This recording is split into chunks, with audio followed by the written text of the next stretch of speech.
ডিমের এই রেসিপিটি রুটি, পরোটা অথবা গরম ভাতের সাথে খেতে অসাধারণ মজা।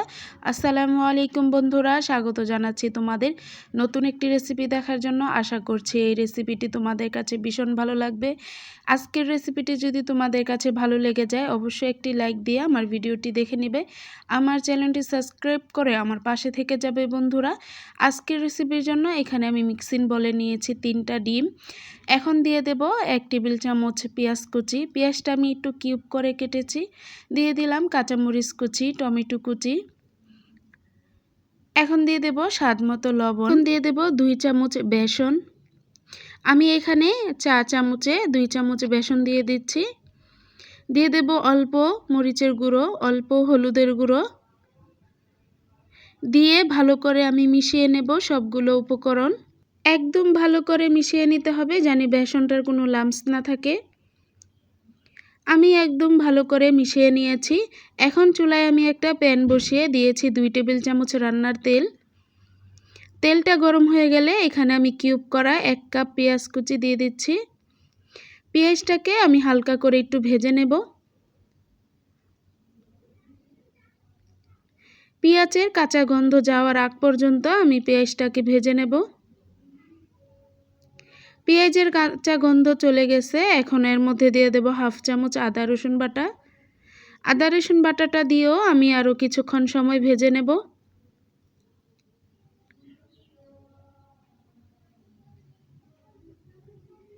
এখন দিয়ে দেব অল্প লবণ। যেহেতু আমি ডিমে ব্যবহার করেছি তার জন্য এখানে আমি লবণটা একটু কমিয়ে দিয়েছি। দিয়ে দিলাম 1/2 চামচ হলুদের গুঁড়ো, 1/2 চামচ মরিচের গুঁড়ো, অল্প একটু জিরা দিয়েছি। এখন আমি ভালো করে পেঁয়াজের সাথে মিশিয়ে নেব। মিশানো হয়ে গেলে আমি এখানে অল্প পানি দিয়ে পেঁয়াজটাকে আর মশলাটাকে একদম ভালো করে কষিয়ে নেব। এই রেসিপিটি দেখতে যেমন সুন্দর, খেতে ভীষণ মজা। রুটি, পরোটা অথবা গরম ভাতের সাথে এই রেসিপিটি খেতে অসাধারণ মজা বন্ধুরা। একবার হলেও এই রেসিপিটি দেখতে পারো ট্রাই করে। এখানে আমি আরও কিছু কাঁচামরিচ দিয়ে ঢাকনা দিয়ে ঢেকে প্রায় 5 মিনিটের মতো আমি একদম নেড়েচেড়ে কষিয়ে নিয়েছি। দেখো বন্ধুরা, আমার মশলাটা একদম ভালো করে কষানো হয়ে গিয়েছে। এখন যে ডিমটা আমরা করে রেখেছিলাম সেই ডিমটা এখন ঢেলে দিলাম। ঢেলে দিয়ে আমি ঢাকনা দিয়ে ঢেকে প্রায় 2 থেকে 3 মিনিটের মতো অপেক্ষা করে নেব। চলে আসছি 2 থেকে 3 মিনিট পর। এখন আমি এভাবে করে খুরচুনের সাহায্যে ছোট ছোট করে কেটে নেব। এভাবে করে ছোট ছোট করে ভেঙে নিয়েছি আমি। দেখো বন্ধুরা কিভাবে করে নিচ্ছি। এখন আমি এখানে নিয়েছি 2 টেবিল চামচ টক দই।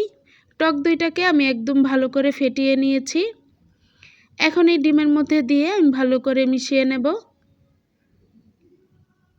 আমি এই কাপটা ধুয়ে অল্প একটু পানি দিয়ে দিলাম। দিয়ে আমি ভালো করে এখন নেড়েচেড়ে মিশিয়ে নেব। আমি একদম ভালো করে মিশিয়ে নিয়েছি। এখন ঢাকনা দিয়ে ঢেকে আমি আরও 2 থেকে 3 মিনিট রান্না করে নিয়েছি। এখন দিয়ে দেব কুচানো ধনিয়া পাতা।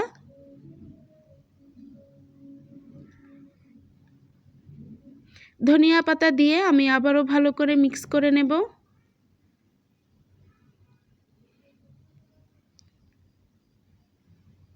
দেখো বন্ধুরা, রেসিপিটি কত সুন্দর ও লোভনীয় লাগছে। আজকের এই ডিমের রেসিপিটি তোমাদের কাছে কেমন লাগলো অবশ্যই কমেন্টে জানাবে। তোমাদের একটি কমেন্টে আমাকে অনেক উৎসাহিত করে নতুন একটি রেসিপি বানানোর জন্য।